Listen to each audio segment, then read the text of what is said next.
हरे कृष्णा। आज हम श्रीमद् भगवद गीता यथारूप अध्याय 12 को श्लोक नंबर 1 को बारे में चर्चा करनी रह्यो। अध्याय 12 को टॉपिक के छाने भक्ति योग। अध्याय 12 में लेके को बारे में भन्नुको छ नि भक्ति योग को बारे में भन्नुको छ। ल यो श्लोक इस प्रकारको छ। अर्जुन उवाच एवं सततयुक्ता ये भक्तास्त्वं पर्युपासते ये चाप्यक्षरम् अव्यक्तं तेषां के योगविद्तमः। अनुवाद। अर्जुन ने पूछा, जो आपकी सेवा में सदैव तत्पर रहते हैं या जो अव्यक्त निर्विशेष ब्रह्म की पूजा करते हैं, इन दोनों में से किसे अधिक पूर्ण सिद्ध माना जाए। तात्पर्य। अब तक कृष्ण साकार निराकार एवं सर्वव्यापकत्व को समझा चुके हैं और सभी प्रकार के भक्तों और योगियों का भी वर्णन कर चुके हैं। सामान्यतः आध्यात्मवादियों को 2 श्रेणियों में विभाजित किया जा सकता है, निर्विशेषवादी तथा सगुणावादी।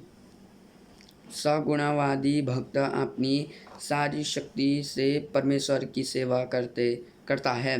निर्विशेषवादी भी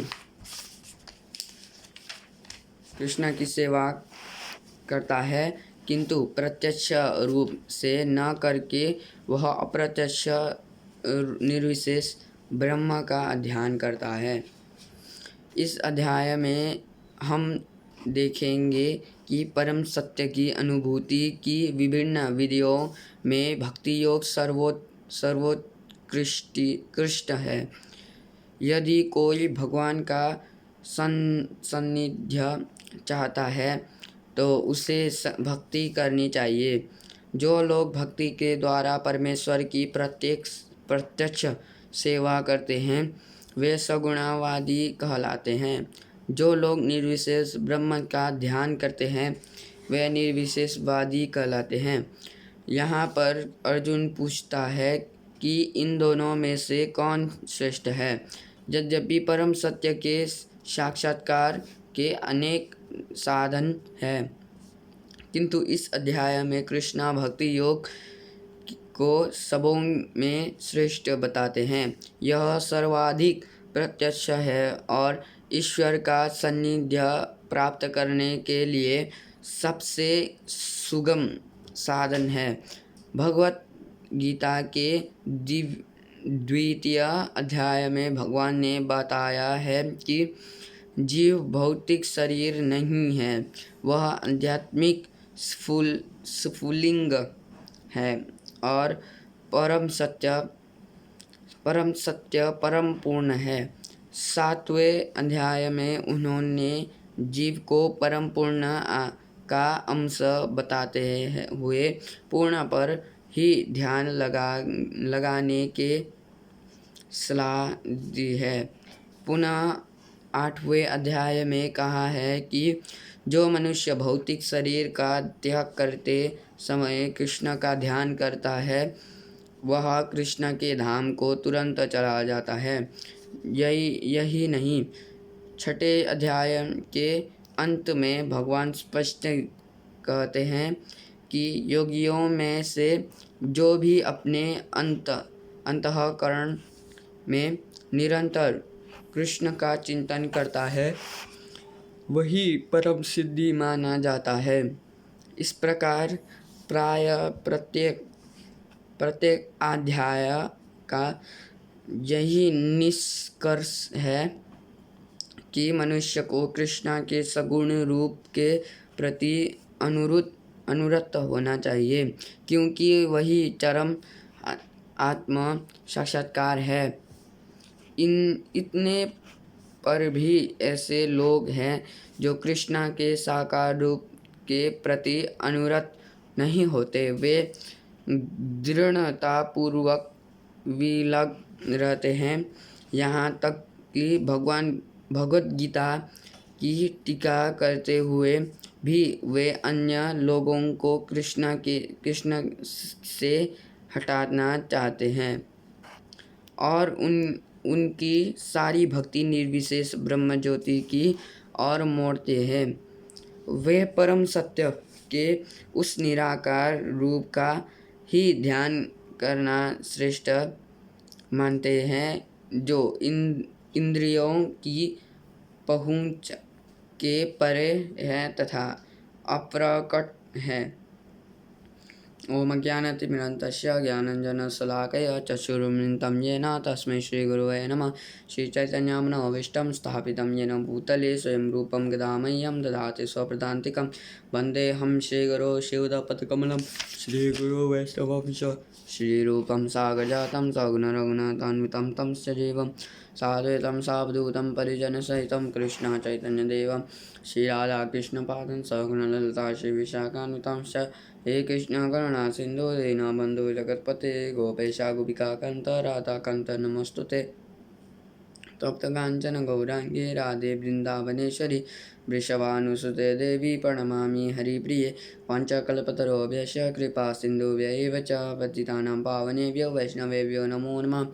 नमो विष्णुपादाय कृष्णपृष्ठाय भूतले श्रीमते भक्तिवेदांत स्वामीति नामिने नमस्ते सरस्वतीदेवे गौरवाणी प्रचारिणे निर्विशेषशून्यवादी पाश्चात्यैश्वर्यतारिणे। जय श्री कृष्ण चैतन्य प्रभु नित्यानंद श्री अद्वैत गदाधर शिवसादि गौरभक्तवृंद। हरे कृष्ण कृष्ण कृष्ण हरे हरे, हरे राम राम राम हरे हरे। अर्जुन उवाच एवं सततयुक्ता ये भक्तास्त्वं पर्युपासते ये चाप्यक्षरम् अव्यक्तं तेषां के जगविद्दमः। अर्जुन ने पूछा, जो आपकी सेवा में सदैव तत्पर रहते हैं या जो अव्यक्त निर्विशेष ब्रह्म की पूजा करते हैं, इन दोनों में से किसे अधिक पूर्ण सिद्ध माना जाए। हरे कृष्ण। अध्याय 12 को प्लस को श्लोक 1 नम्बरको श्लोकमा अर्जुनले सोध्नुको छ कि जो तपाईँको सेवामा सदैव तत्पर रहन्छ, जो वैष्णवहरू भगवानको सेवा गर्नको लागि तत्पर रहन्छन्, उनीहरू र अव्यक्त निर्विशेषवादी भनेको निर्विशेष ब्रह्म की पूजा करते हैं मायावादीहरू। जो मायावादीहरू छन्, यिनीहरू दुईजनामा चाहिँ को धेरै श्रेष्ठ छ भन्दै यहाँ अर्जुनले सोध्नुको छ। र भगवानले निराकार र सर्वव्यापकत्व अनि साकार निराकार सर्वव्यापकत्व को समझा चुके हैं। साकार निराकार सर्वव्यापकत्वलाई बुझाइसक्नुभयो र सभी प्रकार के भक्तों और योगियों का भी वर्णन कर चुके हैं र सबै प्रकारका भक्त र योगीहरूको बारेमा नि भगवानले वर्णन गरिसक्नुभयो। र सामान्यतः अध्यात्मवादियों को 2 श्रेणियों में विभाजित किया जा सकता है र अध्यात्मवादीहरूलाई दुईटा ग्रुप गरेका छन्, व्यङ्ग गरेका छन् र निर्विशेषवादी तथा सगुणावादी। निर्विशेषवादी भन्ने मायावादीहरू, निर्विशेषवादी र सगुणवादीहरू भन्ने चाहिँ भगवानको साकार रूपलाई मान्ने, निर्विशेषवादी भन्ने चाहिँ ब्रह्म ज्योतिलाई मान्ने र सगुणवादी भक्त अपनी सारी शक्ति से परमेश्वर की सेवा करता है र सगुणवादी साकार रूपलाई मान्नेहरूले चाहिँ भगवानको सेवा गर्नको लागि आफ्नो सबै शक्ति लगाउँछन्। निर्विशेषवादी पनि भगवानको सेवा गर्छन्, तर उनीहरूले प्रत्यक्ष रूपमा गर्दैनन्, उनीहरूले ध्यान बसेर गर्छन्। र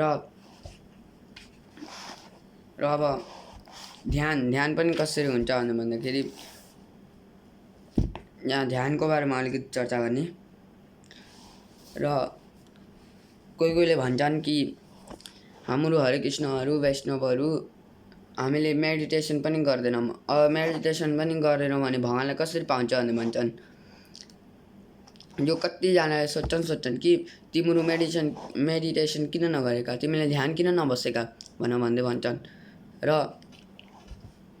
भगवानले के भनेको छ भने, यो ध्यानको बारेमा चाहिँ भगवानले के भनेको छ भने, पहिला सत्ययुग द्वापर युग त्रेता युगमा ध्यान बस्न सकिन्छ र उनीहरू कति सालसम्म ध्यान बस्थे र उनीहरूको मन कता पनि विचलित हुने थिएन, आफूमै हुन्थ्यो र ध्यानले एकदम भगवानलाई मात्रै सोचेर उनीहरूले ध्यान लगाएर उनीहरूले ध्यान गर्थे र कति सालसम्म गर्थे र भगवान प्रसन्न हुनुहुन्थ्यो।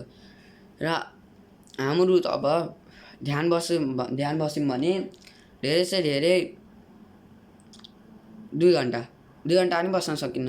5 मिनटमै खुट्टा दुख्न थाल्छ, डढेलो दुख्छ, के दुख्छ र ध्यान बस्न पनि सकिन्न हामीले।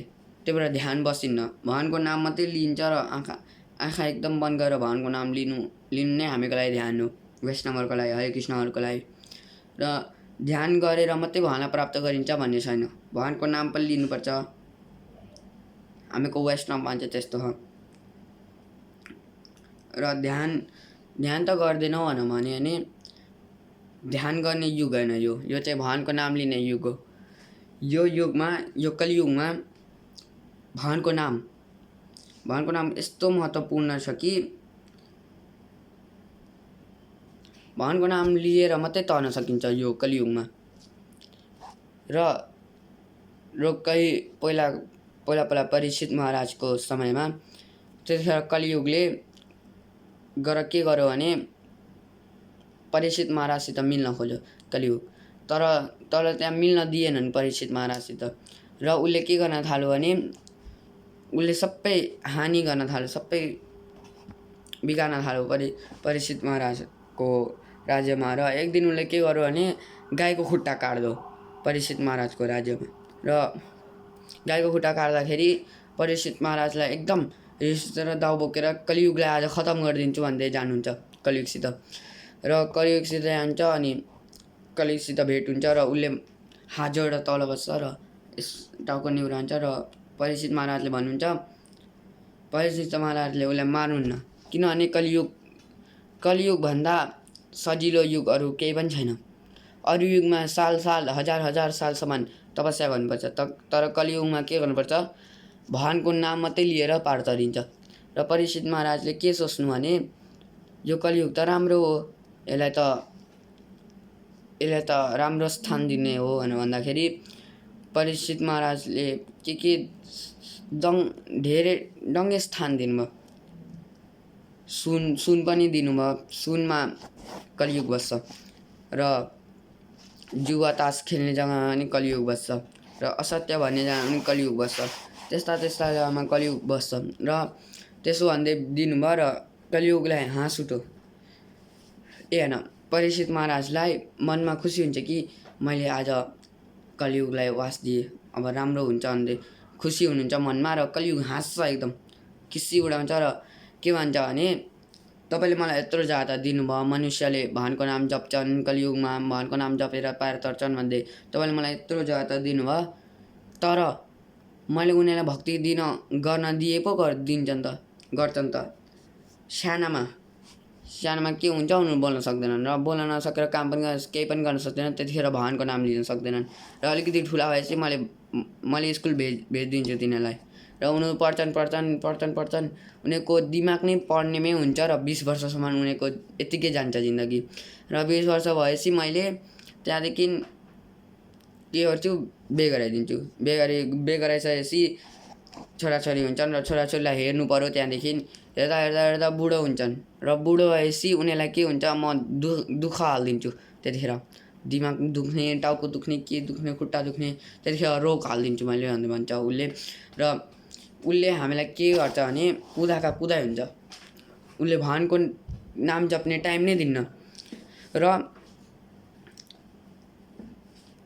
कलियुगको अब हेर्न भने उसले कतिको जोड लगाउँछ मनुष्यलाई आध्यात्मिक नगराउन दिन भने। हेर्नु भने के गर्नु भने दिउँसो 1-2 बजेतिर यत्तिकै बस्दाखेरि केही पनि हुन्न, तर जब माला लिएर बस्दाखेरि के हुन्छ भने हाई आउन थाल्छ। त्यो कलियुगको प्रभाव हो, कलियुगले तान्छ सुत्नको लागि, बिस्तारातिर तान्छ कलियुगले। त्यति हाई गराएर र बिस्तारामा गएर सुत्यो भने चाहिँ त्यो जान्छ, कलियुगले तानिसक्छ। तर जो भक्त कलियुगले और हाय हाय भए पनि ऊ माला जप भने चाहिँ ऊ चाहिँ श्रेष्ठ हुन्छ। त्यो चाहिँ बच्च कलियुगबाट। र कलियुगले टाइम नै दिन्न, तर अहिले चाहिँ पापीहरूलाई नाश गर्नको लागि भगवान्ले नै पठाउनु खोज्यो। यो जनावरहरूलाई मारेर जनावरहरूको आँसु लागेको यो के अरे कोरोना भाइरस, यो जनावरको आँसु लागेको। र यो कोरोना भाइरसले पनि भक्तहरूलाई सबैलाई टाइम दिएको छ। सबैलाई भगवान्ले नै टाइम दिनुको हो, भक्ति गर्न, घरमा बसेर माला जप्न, भगवद्गीता पाठ गर्न। यो एकदम राम्रो अवसर छ। बिहान उठेर आफ्नो सबै परिवारसँगै कीर्तन गर्नु, त्यस्तो यो अहिले एकदम राम्रो मौका मिलेको छ। र यो निर्विशेषवादी र सगुणावादी यिनीहरू दुईटामा को चाहिँ श्रेष्ठ छ भन्दै हाम्रो भोलि अर्को श्लोकमा सुन्ने। र आजको चर्चा यतिमै समाप्त गर्ने। हरे कृष्ण। हरि